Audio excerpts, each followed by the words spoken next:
Guys, and welcome back to another video. My name's Destiny. We do all kinds of things here, and today we're going to do my wrap up while I paint my nails. Say hello to Fred. He is behind me. Salem's right here. I'm figuring she's about to jump into my lap in less than 2 seconds. I'm using Priory of the Orange Tree as a base, and then I'm just going to put my book journal on top of it, and that's how I'm going to paint my nails, not that you really care. But today we're going to do my February and March, or cycle 2 and 3 wrap up. The way everything falls, my cycle 3 actually ended last Sunday, and it's now Saturday the following week, so almost the end of March, and I'm just now getting around to filming this. I filmed this earlier, like in the middle of this week, and went to go to edit. I filmed like 4 videos that night and realized my phone was on slow-mo the entire time because I just hit stop recording on my watch, start again to film the next one, and it was on slow-mo. So every video I filmed, including this one, which was a long process, was no good. So here we are. We're going to film it again, and I'm going to talk about the books. I'm going to preface this with I finished House of Sky and Bread, or House of Flame and Shadow. There it is, the new Sarah J. Maas. I won't be talking about it much. If you want my thoughts, they were in a full... why is my brain blanking out today? They were in my vlog. As much as I wanted to say is in that vlog, so I will link it below for you if you want to know my thoughts. But let's start with what I finished the first of cycle 2. The first thing I finished, I want to say in the beginning of cycle 2, I included it in cycle 2. The documentation I'm looking at right here that I made, I don't have it in cycle 2, but I know it was. That is Nona the Ninth. This one follows Nona.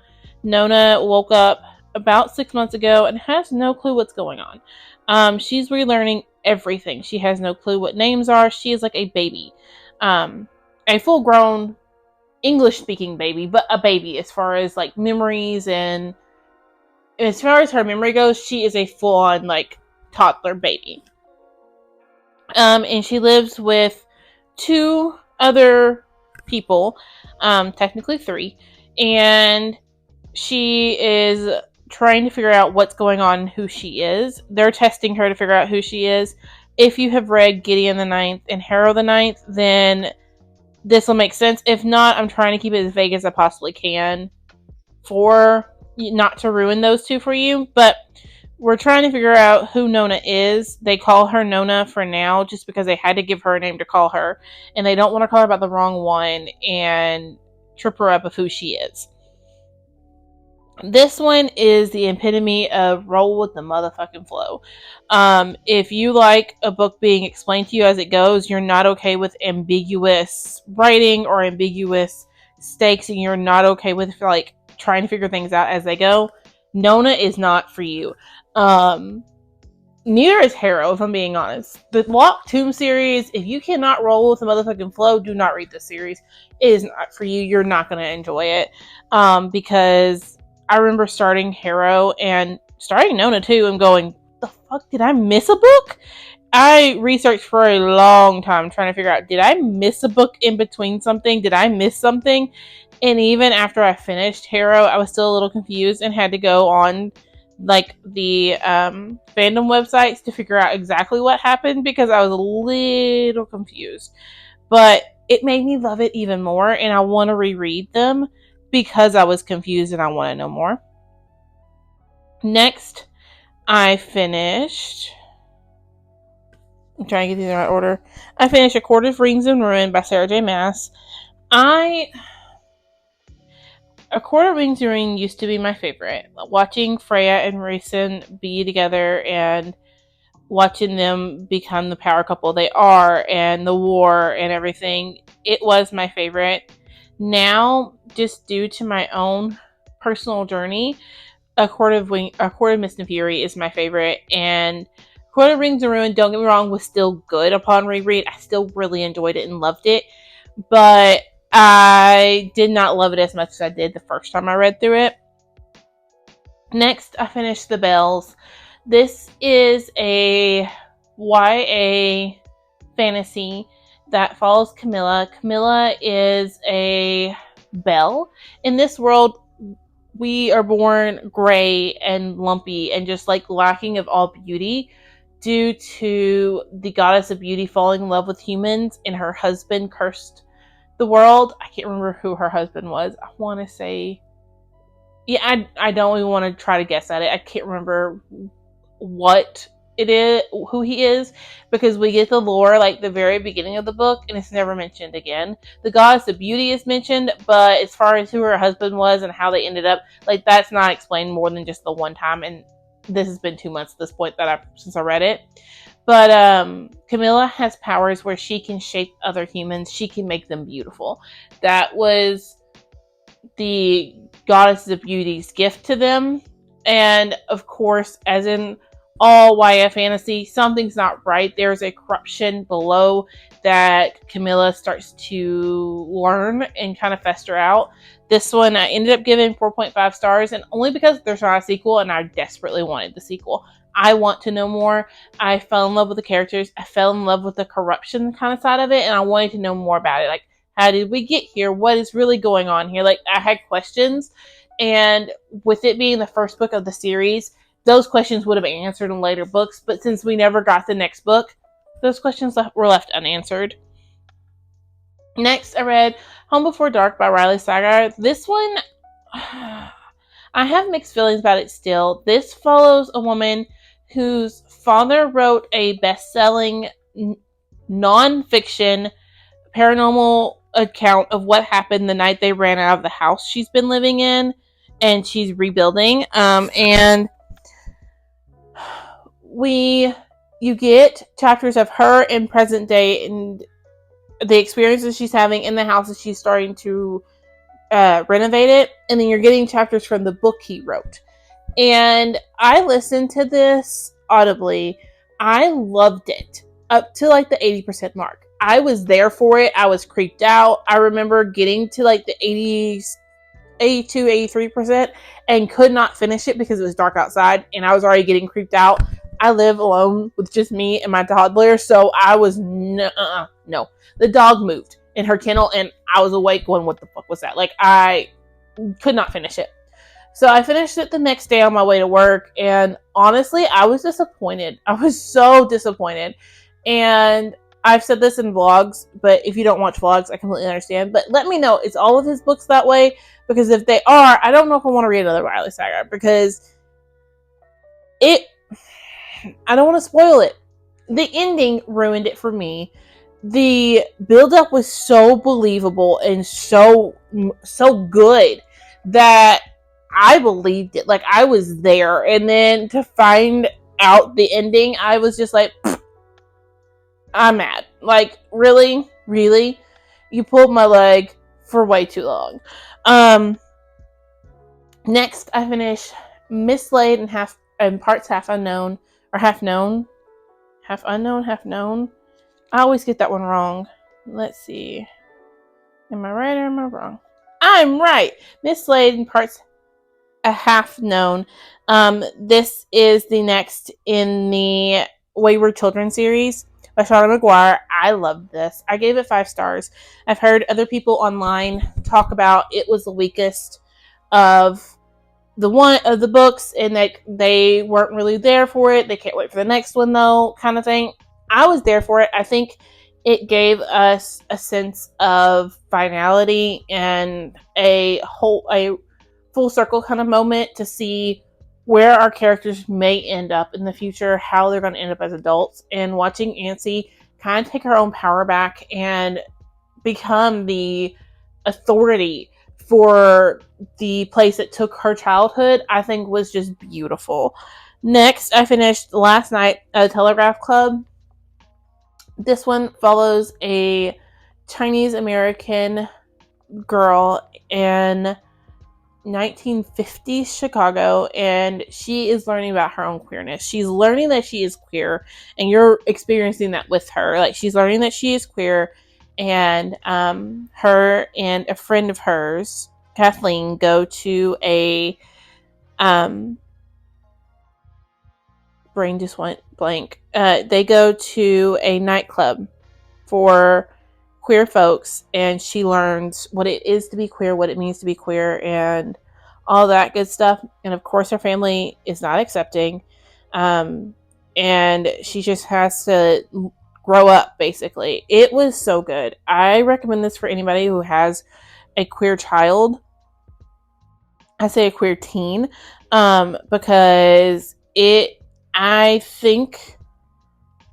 think my queer experience and my queer growth would have been different if I had something like this when I was younger. I gave it 5 stars, obviously. Next, I finished Educated. This one was all over YouTube, BookTube, like all over when it came out at first, and memoirs were not my thing. I did not think I was going to like it, and I picked it up from the library sale, or either library sale or Goodwill, because I was just like, you know what, I saw it everywhere and everyone was talking about it. Maybe it is just that good. Let's give it a try. And it's been sitting on my shelf for a while, and the library happened to have the audiobook, so I was able to audibly read and physically read at the same time. Oh my gosh. I was so entranced and walked in, and it wasn't because of the book itself. It wasn't because of Tara's struggle. It was her father and the psychology and the dichotomy he has to have in his own brain to do some of the he did. Oh my goodness. And Tara does say that she thinks he is either a schizoaffective disorder or he's bipolar, one of the two.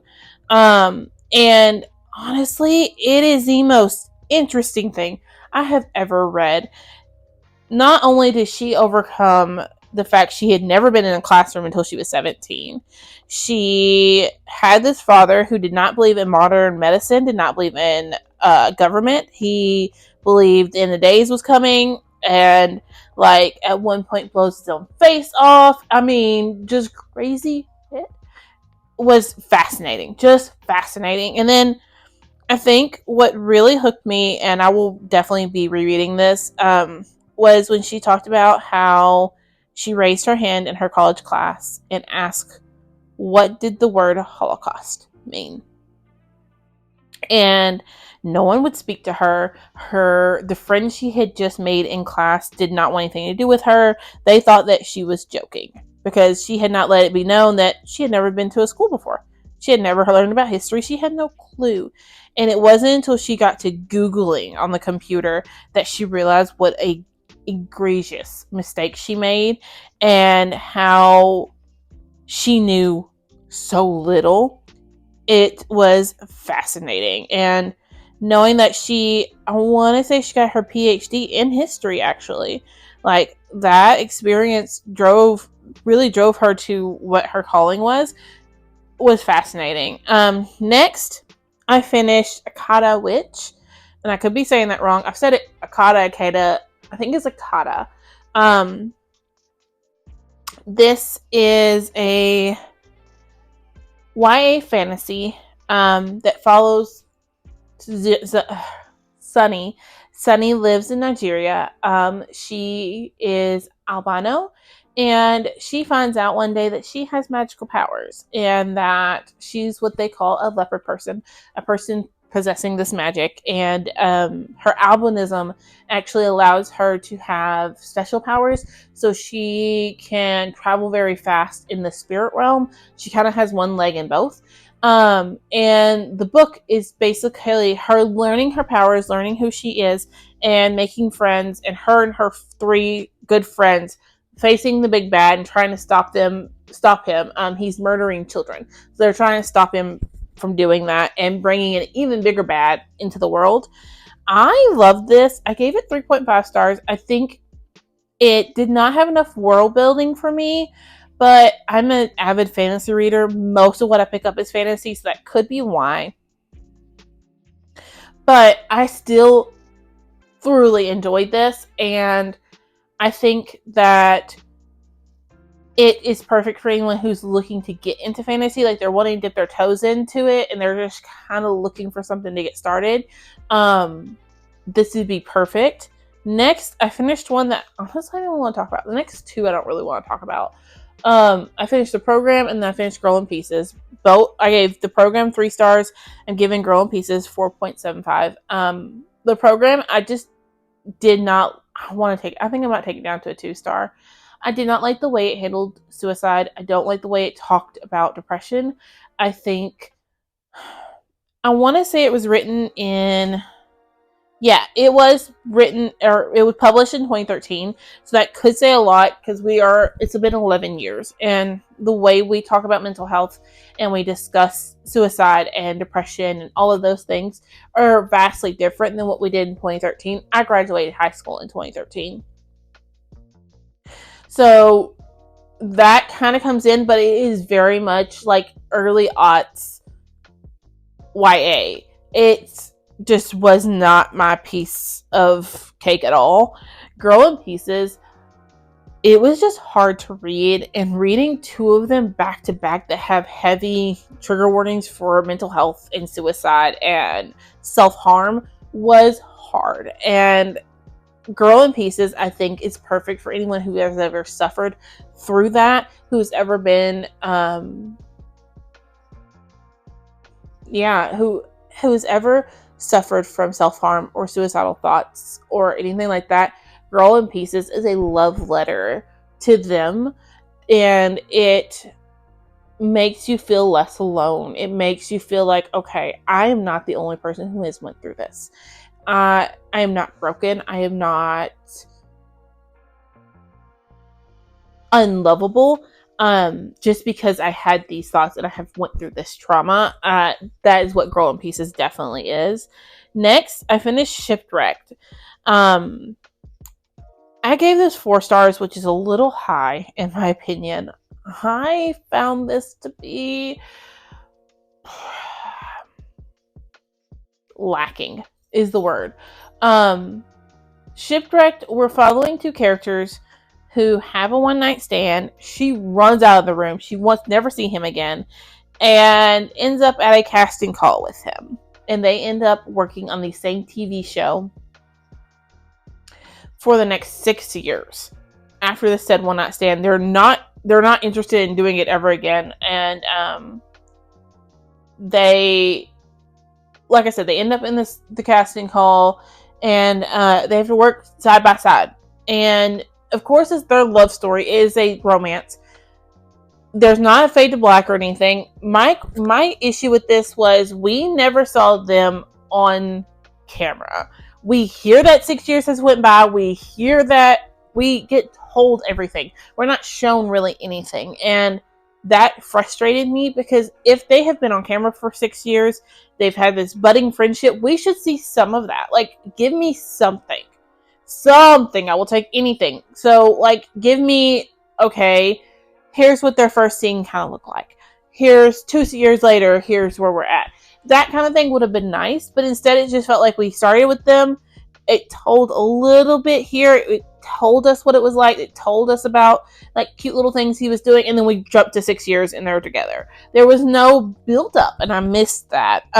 Next, I finished The Fifth Wave, and to kind of condense a little, I'm going to try to give you the whole series as one. So I finished The Fifth Wave and The Infinite Sea and The Last Star.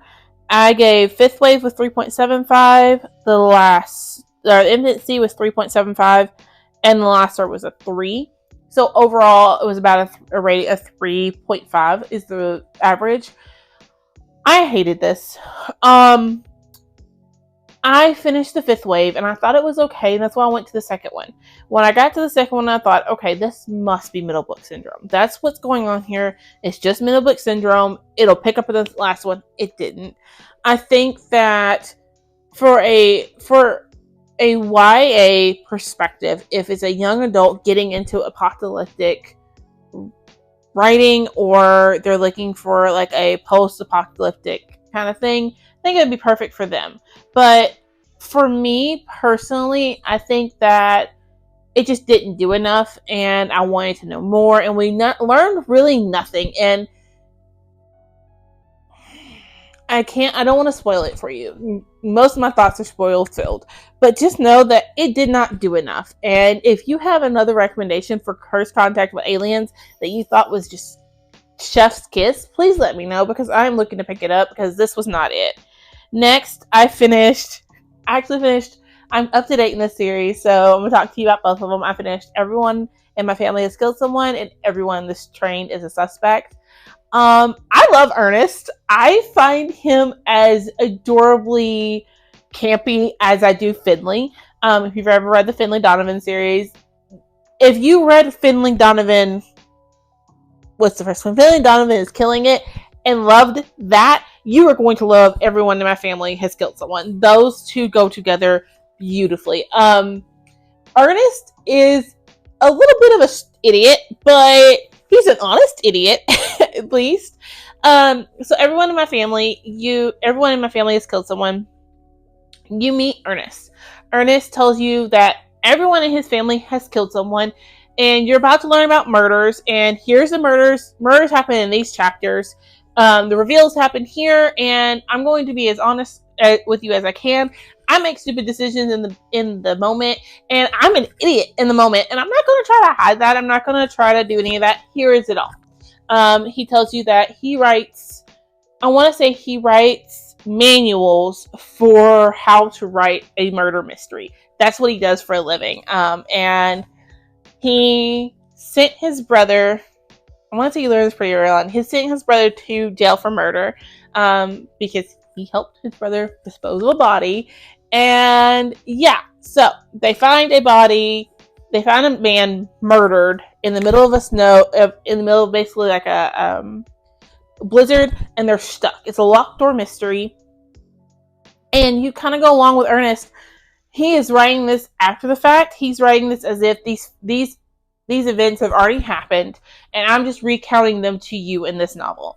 So for Ernest, everything is factual and set in real life events. And so he makes like little quips throughout that are just hilarious.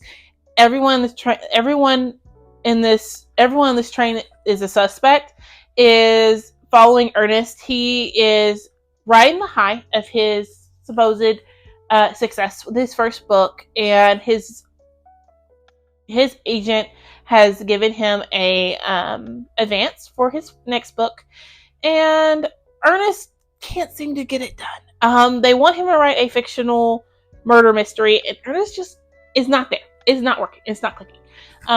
And he gets invited to go on this writing retreat. It's their 6th anniversary or 10th anniversary. It's their anniversary of this convention, and they're doing panels, and they've asked Ernest to be one of the panel authors and everything. And of course people die, and Ernest tries to figure out who did it. This one to me was better than the Everyone in My Family Has Killed Someone, because that one you knew who the suspects were. You kind of knew where the vein was going. Everyone on this train is a suspect. Kind of to me, maybe it's because I physically read this one, and I listened to the first one. That one to me just had more of a murder mystery, Agatha Christie-esque moment to it. I think that Ernest himself as a character came off a little more like bumbling, I'm going to figure this out kind of thing. Very much a Finley kind of feel. Everyone in my family, I gave 4.75, and then Everyone is Train, I gave 5. Like, they're only getting better. I can't wait for another Ernest book. If he writes another one, I will be more than excited to read. Next, I finished the second one in the Akata Witch series, which is Akata Warrior. I gave it 5 stars. I thought it was so much better than the first one. It built on the world a little bit more. We got to understand more of Sunny's power, more of what it means to be a leopard person. We got to learn a lot more lore, which is where it was interesting for me.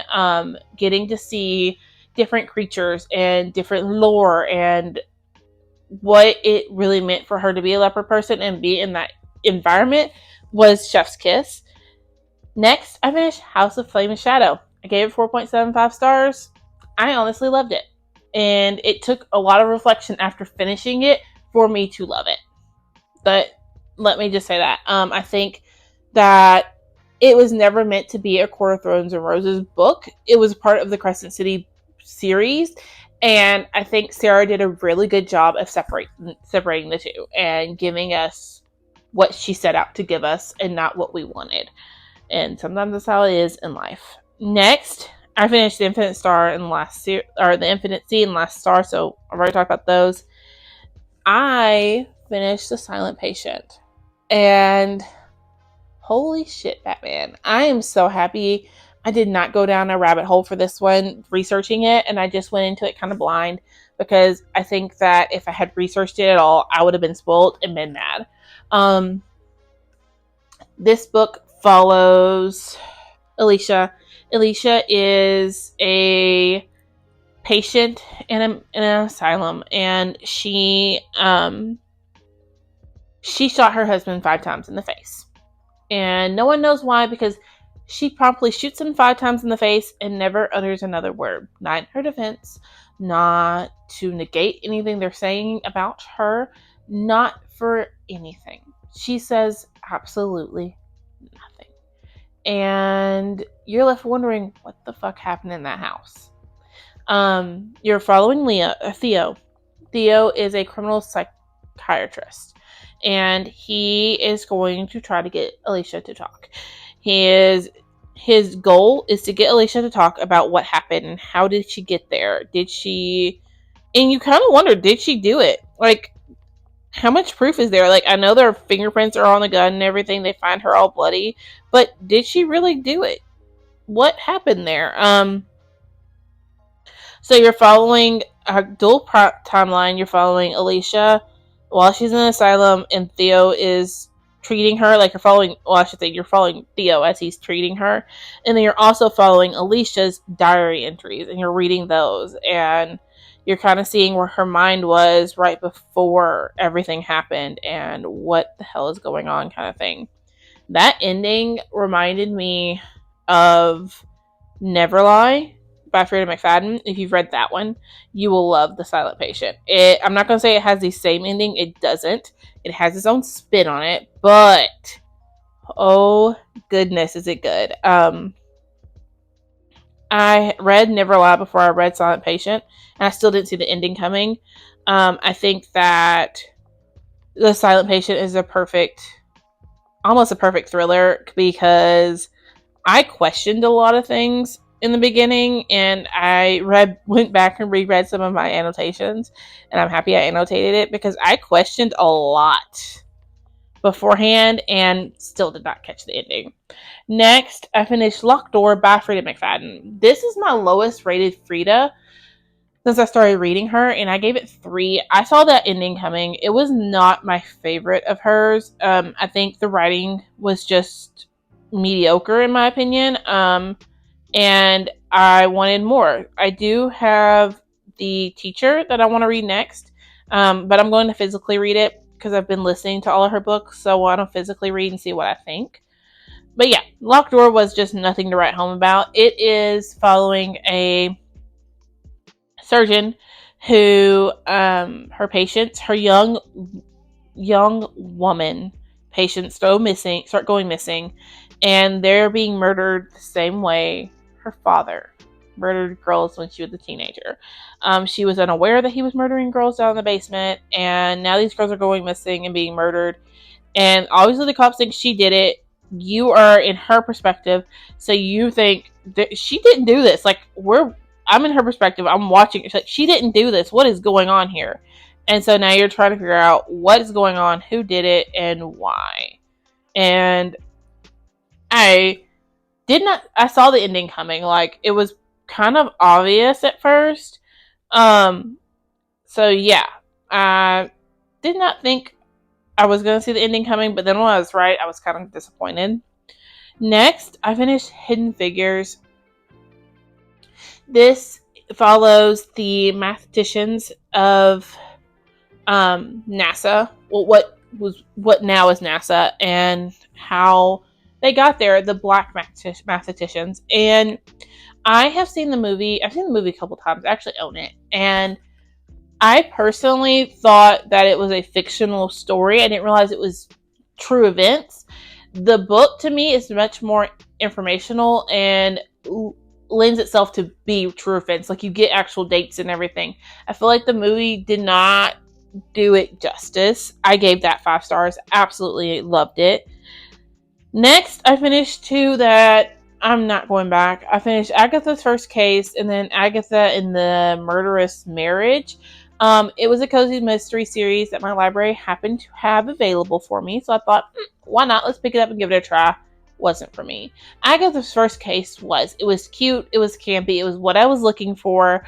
While I was waiting to get everyone in my family, or everyone on this train the suspect. So it was perfect what I was looking for. But then when I started the actual series of Agatha mysteries, I just was not for me. The first book I read, like the first short story I read, is Agatha's First Case. So she's much younger. She's in her 20s, and she just has that je ne sais quoi that most amateur detectives have, that I absolutely love, where they're kind of fumbling around and trying to figuring it out. It would be how it would be if I tried solving a murder and try to get everyone to talk. Like, I love that. But the second one I read, she's now older. She's late 30s, early 40s, I would say, because she talked about being middle-aged. But that is Agatha's entire freaking personality, is that she is middle-aged and she is mad about it. She has to do her makeup, and that makes her angry. The girl over there doesn't have to do her makeup. She just flawlessly, effortlessly herself. But yet, I have to try harder. And it's just like, I figured by the time I get middle-aged, that will not be a thought in my head. Like, I'm not going to give up what these people think. Spoiler, I'm 30 and I'm already there. But I would hope by the time I'm middle-aged, I don't give a damn. And she didn't. Now, it did come out in 1984, so that may have a little bit to do with it, but it just wasn't for me. And I would love to pick up another one, but I'm afraid that it's just going to be her complaining the whole book, and I'm just not. The mystery was not interesting enough for me to listen to her complain. Next, I finished A Touch of Chaos. I gave it 5 stars. This is the finale in the Hades and Persephone's trilogy, or Hades and Persephone series. I did not read Hades' side of it, and I wish I had. They do collide, and no, you do not have to read Hades' perspective to read this book. You don't really. I felt like I was missing a couple things, but not enough that I felt like I needed to stop reading to go back. It did not impact my enjoyment at all, but I will go back and read Hades' perspective of it. I'm gonna give it like a couple months, then I will go back. But I loved it. I think it was a beautiful ending. I question if it's the ending. I'm not gonna say much because it just came out. I was just lucky enough that I requested it from my library, and so as soon as the audiobook hit, it was given to me. Like, as soon as its publishing date hit, it was mine at midnight. It was mine. So I won't say too much, but I just don't think it's the ending, and if it is, I'm a little upset with it. Next, I read How to Keep House While Drowning: A Gentle Approach to Housekeeping. I don't know if I put it in here yet. I might not have. Let's see. I don't think no, I have not. I have not. The last thing I put in here was the Touch Chaos. Okay. I want to say that's the full title. This book made me cry. And if you have ADHD, autism, anything like that, if you are neurospicy or neurodivergent, this is the book for you. It made me feel seen. It has made me be more gentle with myself. And it's so good. If you have chronic illness, also this book is for you. She also has a TikTok, FYI. This book is how to keep house and how to keep your house functioning when you barely feel like you can get out of bed in the morning. And there's a lot of talk of being gentle with yourself and not shaming yourself, because shame is never going to equal motivation. That is not how that works. And she talked a lot about like just getting up and doing a minute or that kind of thing. It I loved it so much that I can't talk about it. It's one of those things because I feel like discussing the content of it is so personal that you just have to read it. I just read the book. Just read the book. Next, I finished Iris Kelly Doesn't Date. I gave this 4.75. I think that it was pretty good for a sapphic love story. I found Iris unlikable until the very end, and I thought that her love interest was quirky to be quirky. Like, they did not come off as natural as I was hoping they would, especially after everyone raving about this series and it being recommended so much when you're looking up sapphic love stories or sapphic romance. I just didn't think it was as good as it could be. And then lastly, the last one we have to talk about is The Wife Upstairs by Frida McFadden. This one, oh my Jesus, I did not see that coming. It was a slap in the face and a half. Did not see it coming. Did not think that was how that was going to end. This one, we're following a girl who is down on her luck. She is about to be evicted from her home because she did not pay her rent and has no job aspects. And she is in a diner one morning getting breakfast before she goes for a job interview. Sees the little old lady across from her choking on her breakfast and decides, you know what, I'm going to save her. And she goes to save her. The old lady gets mad and says, you attacked me, after she has saved her life. Throws coffee all over her. So she's like, fuck, I don't have enough time to go home and change for this job interview. And there is a gentleman sitting there that takes up for her, like, you were choking. She did not attack you. You were choking, blah. And pays for, the little lady runs out. He pays for her breakfast for the waitress and asks our main character to sit down so they can talk about a job, because she heard, that she kind of developed, when you're so stressed out that you just start word vomiting on someone. She does that, and he offers her to come work for him. And it's a live-in position taking care of his wife. His wife had an accident. She fell down the stairs and is no longer able to speak and no longer able to get words out. And holy crap, the way this ended was shocking to me. I did not see that coming.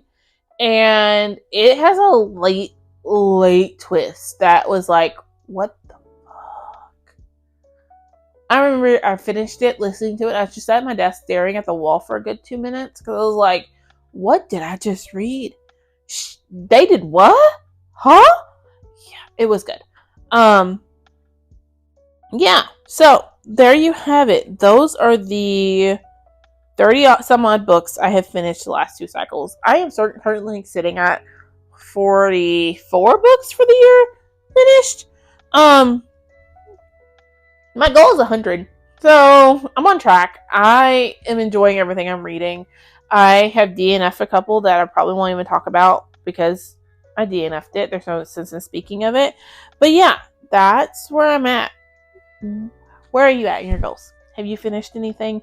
Have you accomplished anything? Let me know in the comments, and I'll see you in my next one. Bye, guys.